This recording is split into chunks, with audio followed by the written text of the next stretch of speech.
ይሄኛው ፎርጂድ ነው፣ ይሄኛው ደግሞ ኦሪጂናል ነው። ይሄ ፎርጂድ ነው፣ ይሄኛው ኦሪጂናል ነው። የነዳጅ ቦቴ ካሊብሬሽን ፔፐር ይባላል።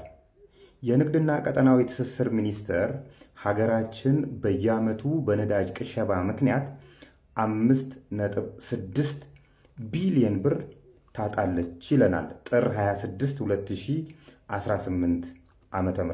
ነዳጅ ቅሸባ ብቻ ኢትዮጵያ 5.6 ቢሊዮን ብር ትመዘበራለች ተባለ። የንግድና ቀጠናዊ ትስስር ሚኒስቴር ዛሬ ባደረገው ጉባኤ ላይ የተለያዩ አይነት የቅሸባ ዘዴዎች አሉ። አንዱን ልንገራችሁ። ቦቴ ከጅቡቲ የሚመጡ ቦቴዎች ሳቢና ተሳቢ አላቸው፣ ወይም ደግሞ ወጥ ናቸው። ሳቢና ተሳቢው ውስጡ ነዳጅ እንደዚህ ወጥ የሆነ ነዳጅ አይደለም የሚይዘው፣ መሀል ላይ የተከፈለ ኮምፓርትመንት አለ፣ እንደ ቤት ማለት ነው።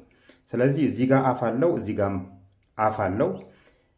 ነዳጅ የቦቴ ነዳጅ የተኛ በመሆኑ እንደ ቆመ ሳይሆን እንደዚህ የተኛ በመሆኑ እያንዳንዱ ሬዲየስ ላይ ለምሳሌ እዚህ ጋር የሚይዘው መሀል ላይ የሚይዘው ቮሊዩም እና ታች ላይ የሚይዘው ቮሊዩም ይለያያል። እዚህ ጋም ላይ የሚይዘው ቮሊዩም ይለያያል። በዚህ ምክንያት ንግድና ቀጠናዊ ትስስር ሚኒስቴር ለነዚህ ቦቴዎች በየዓመቱ ካሊብሬሽን ፔፐር ይሰጣቸዋል፣ ካሊብሬት ያደርጋቸዋል።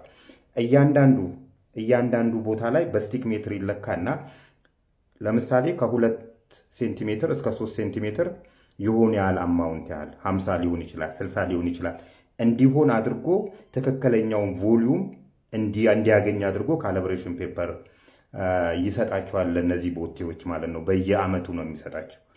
እነሱ ምን ያደርጋሉ መሰላችሁ?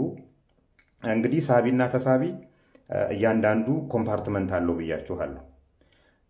4 ኮምፓርትመንት ነው የሚለው። ተሳቢም ያሌለው እንትን 4 ኮምፓርትመንት አለው፣ 4 አፍ አለው። ለየአራቱም የየራሳቸው ካሊብሬሽን እንትን አላቸው። ስለዚህ እነዚህ ምን ያደርጉታል መሰላችሁ? ፎርጂድ ካሊብሬሽን ይሰራሉ። ፎርጂድ ካሊብሬሽን ፎርጂድ ቮሊዩም እንዲኖረው አድርገው ይሰራሉ ማለት ነው። ስትለኩት የሚነግራችሁ ቮሊዩም እና ፊዚካሊ ያን ነገር ስትለኩት የሚሰጣችሁ ቮሊዩም የተለያየ ይሆናል ማለት ነው። ይህንን የሚያደርጉት የቦቴ ሹፌሮች እና የቦቴ ባለቤቶች ናቸው።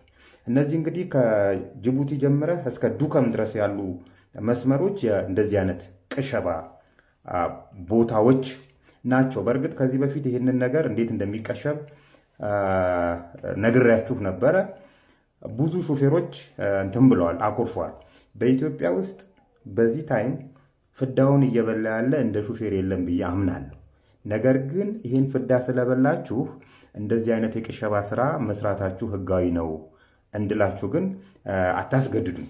ስለዚህ አንዱ የቅሸባ መንገድ ይሄ ነው።